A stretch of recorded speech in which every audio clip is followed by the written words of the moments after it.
So the oldest people in Gen Z were born in about 1998 or 99. We barely started working, we're pretty much already fucked, and we know it. Ask anybody from the age of 18 to 22 right now how they feel about the future, and their answer is going to range from apathy to complete and utter doom. I mean, how are we supposed to feel in a world where meaning was replaced by consumption? From the TV shows and toys we had as kids to our current resentful yet manic obsession with our appearances, the entire trajectory of our inner and outer lives is controlled by profit. Corporations are telling us what we want, and we're listening to them. Not out of enthusiastic joy, but out of a lack of better alternatives to believe in. I mean, how often do you consider your own happiness when you make life decisions? I almost never think about how happy something's gonna make me. Happiness and satisfaction just aren't things we really think about that much anymore. And maybe this is just me, but I get lonely sometimes. A lot of people work completely by themselves, not really interacting with others much at all. There are days when I wake up, work all day by myself, go to the gym by myself, cook by myself. I mean, I'm not really bothered by it in the moment, but when I look at the bigger picture, it's like, man, I wish I had some kind of teamwork in my life. I wish I had other people's voices in my ears, people to work with, people to team up with, not someone in some background noise YouTube video trying to sell me a Squarespace ad through my headphones. The other day I was in a coffee shop near Yale's campus, and this kid was sitting next to me with his friend. They were talking about how to peacefully dismantle capitalism. I mean, the one kid was just ranting about creating safe spaces for working class families to bond with each other over the troubles of hard labor, and eventually they'll start an uprising, while his friend nodded along politely.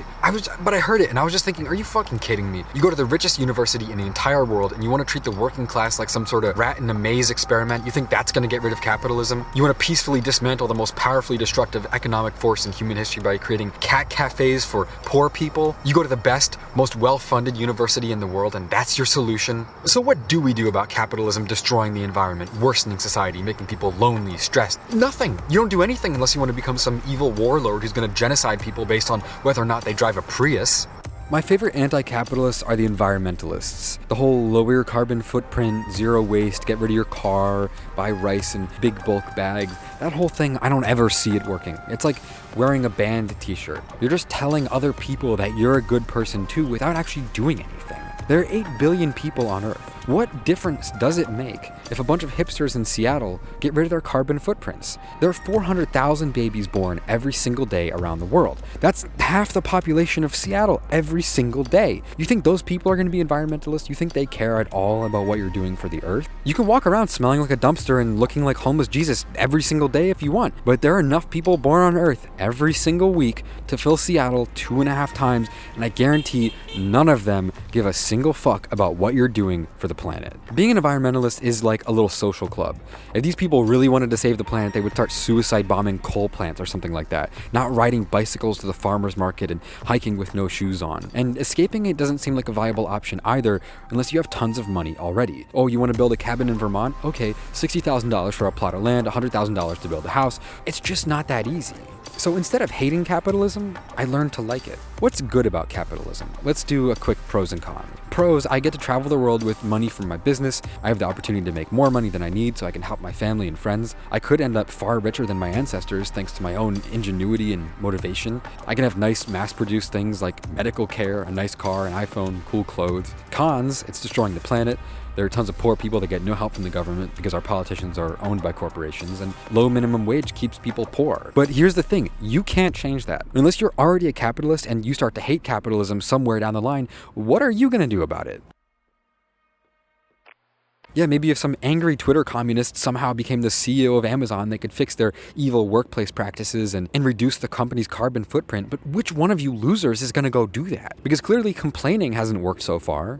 But that's where I found my solution. Instead of investing in trying to find more problems, trying to diagnose more issues and find more things to complain about, I'm just trying to live my fucking life. If you had entrepreneurial spirit 200 years ago, your highest bet would have been to be the guy who can milk the most cows on your uncle's farm.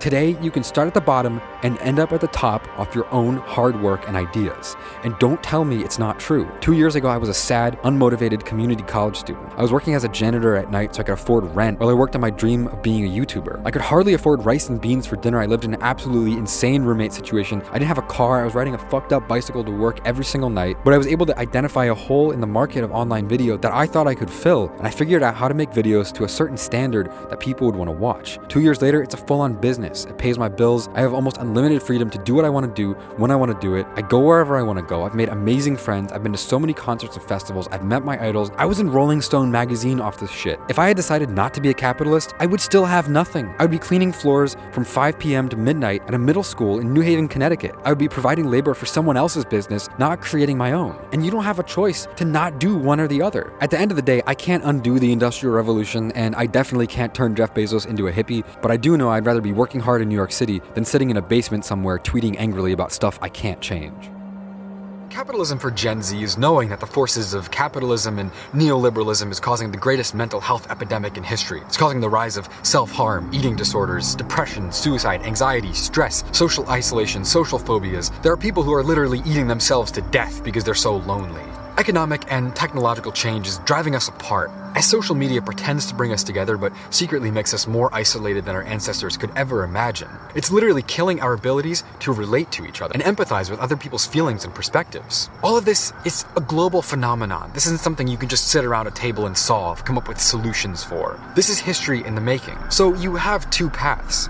You can let the world eat you alive, or you can make the most of it. So I'm trying to have an inner life. I'm trying to make meaningful friendships. I'm not trying to just be on social media all the time. I'm trying to do things that make me feel creative and active. I learned how to ride motorcycles. I'm getting into hiking and fitness. I'm trying to build my business and work towards financial goals. I'm trying to do things that actually make me feel something and make me think, rather than just let my mind rot while I worry about existential issues I can't do anything about day in, day out, morning till night, thinking about things I can't change. I think what I'm trying to say is that capitalism for Gen Z is about finding a way to distract yourself from the meaninglessness that was always there. Once you realize that our systems have never made sense, that society and politics and economics has always been a huge mess, and we're just hurtling towards absolute destruction no matter what measures we take to prevent it, it's hard to make sense of anything else in your life. But you have to realize that you can't let doom take over. You can't start to see politics in everything and let it control your personality and your viewpoint on everything around you. Even though it's really easy to let these sort of things take over, and you can't let your thoughts be controlled by negativity and existential angst. It just makes you feel bad. It doesn't help you feel any better about anything in your life. Or maybe the socialists are right. We should restructure all of society and economics. I'm not a political scientist. What I do know is that I could never forgive myself if I wake up one day at 40 or 50 years old and I realize I wasted my entire youth obsessing over grand existential forces that can't be changed instead of changing my own situation. It's like, just go chase a bag, Philip. Damn, shut up.